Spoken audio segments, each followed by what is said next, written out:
Namaste students. Inserting symbols and special characters.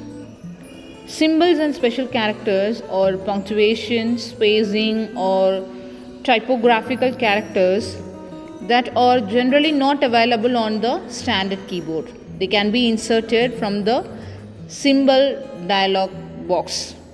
To insert symbols and special characters in a document, what are the steps to be followed? First, place the cursor at the position where you want to insert a symbol.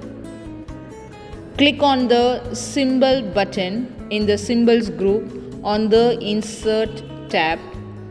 Select the More Symbols option. The symbol dialog box appears.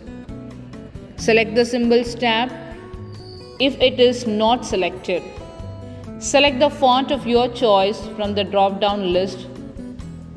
Choose the symbol and click on the Insert button. Click on the Close button to close the box. Applying shadow. You can apply shadow effect on any object. You can also change the color of the shadow and set its position. First, draw any object using the Shapes button in the Illustrations group on the Insert tab. Select the shape and click on the Shape Effects button in the Shape Styles on the Format tab. Select the desired shadow effect from a list of shadow presents. It will be applied to the object. Adding a screenshot in a document. Microsoft Word 2010 provides a new feature called Screenshot.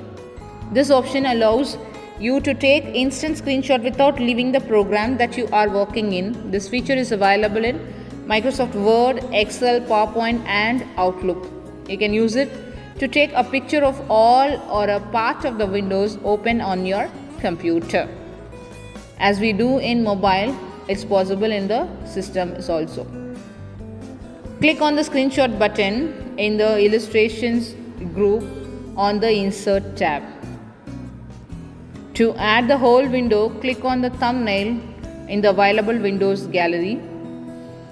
You can also use the screen clipping tool to add a part of the window. When the pointer changes to a cross symbol, press and hold the left mouse button to select the area of your screen that you want to capture. The selected part will be automatically added to the document. Thank you.